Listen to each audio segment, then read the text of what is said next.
My wife and I got married 3 years ago. It was love at first sight. She was the girl of my dreams. We started dating and were so in love that everything seemed unreal. Fast forward a few months. I proposed to her and we married. I was head over heels in love with her, and our life seemed perfect until I was promoted. We were super excited because we could afford a better lifestyle, but we knew a long-distance relationship would be hard. I was promoted to a senior position at work and had to move to California for a few months.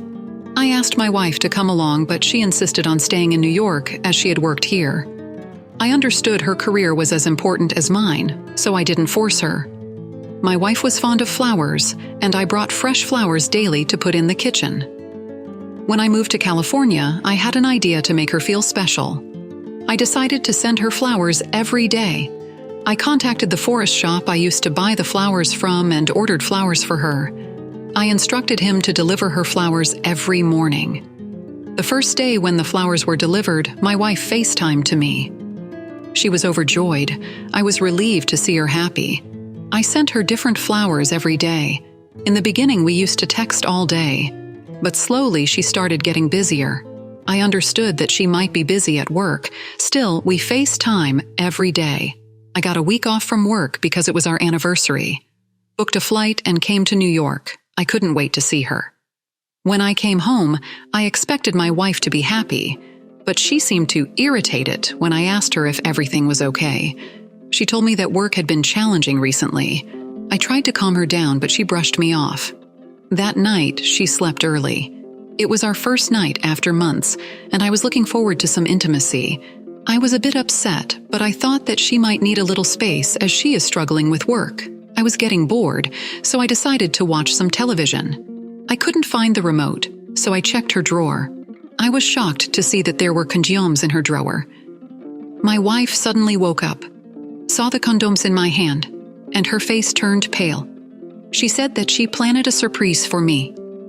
This is why she got condoms beforehand. But she was a little tired, so she slept. I wasn't suspicious, but a little confused, as the condoms weren't my size. And we weren't using protection for a few years. My wife suddenly started touching me seductively, and we had sex that night. I forgot about the whole condom thing. The next day, my wife was again a bit irritated. She kept her distance from me. I wanted to do something exciting for our anniversary, so I took her to watch her favorite movie and then went to dinner. I then took her to the florist shop. She started acting weird when we came to the shop. I told her that she could buy any flowers she wanted. She told the florist that John could make a bouquet of baby breasts and roses. It was a bit weird that my wife knew the florist's name, because she said that she never came here. This thing was itching me at the back of my head. When he drove home, I finally asked her how she knew his name, even though she had never visited his shop.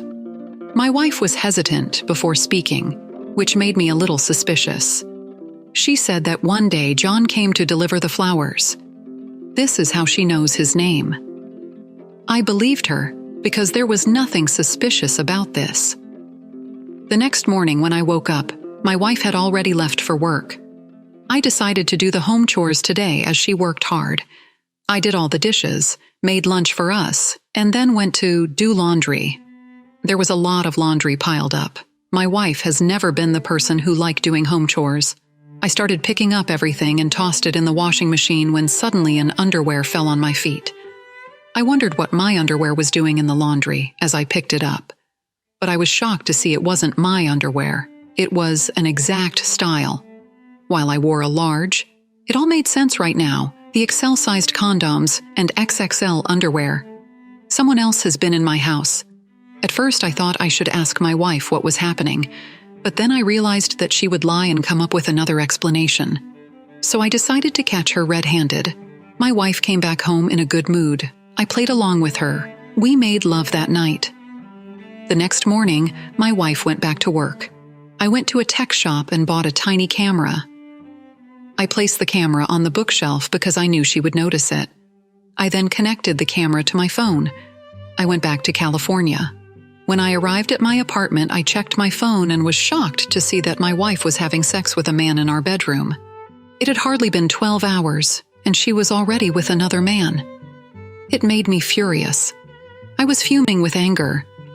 The guy's face came into view, and I was shocked to see that it was the florist, John. My wife was fucking the man I hired to send her flowers for months. I couldn't take it anymore, and I didn't want a confession. I wanted revenge. A few weeks passed, and I was still plotting what to do when I logged into the app to see what my wife was doing. I saw her coming out of them with something in her hand. I couldn't see what it was. She sat on the bed, and I saw what was in her hand. It was a pregnancy strip. She began to cry, and my heart flooded to know what it was. We had been suffering to get pregnant for years now. I suddenly realized that I had given some fertility tests, and the results were to be emailed last week. In between my wife's cheating drama, I forgot about my tests. I quickly opened my email and checked the report. My heart skipped a beat when I read it. The report said that I was infertile and could never have babies. I wondered what the test said. Is she crying because she isn't pregnant, or is she crying because she is pregnant? I was confused. I opened the app again and saw her talking to someone over the phone. She began shouting and threw her phone away. She fell on the floor, crying.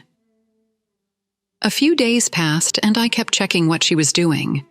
John didn't visit her again. It was clear now that they had broken up in a couple of days. I got a call from my wife. She sounded so excited and said that she had good news for me. I knew exactly what she was going to say. She told me she was pregnant. I was going to confront her. But I had an idea. I knew exactly what my revenge would be. I told her she no longer needed to work and should rest at home. She wanted to come to California, but I convinced her that it was important for her to be with family. I kept paying her for her expenses and bills from her joint account and took out all my money from it. I was paying her with her own money, and she didn't notice. The second trimester passed, and it was time for my revenge. I went to New York for the baby shower after the gender of the baby was revealed by my sister-in-law. I told everyone that I had a surprise video for everyone. Everybody gathered, and I switched on the projector. Everyone gasped as soon as the video turned on, and my wife's moans filled the room. Now everybody could see how she cheated on me. My wife's face went pale before she could see anything. I threw my fertility report in her face. Her eyes popped out as she read the report. I told her that it wasn't clearly my baby, and I had filed for divorce. My wife pleaded with me not to leave. She cried about how sorry she was. But I didn't listen to a word she said. My revenge was complete. She couldn't abort the baby now. Everybody knew that she was a cheater.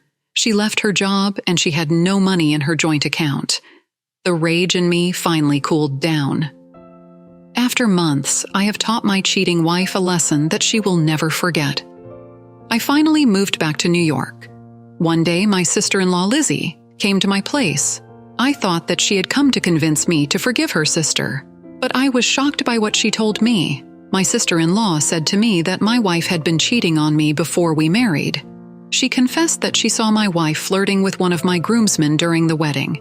She didn't tell me this before because she was scared and because she thought I wouldn't believe her. I was devastated. I doubted if our love was ever real.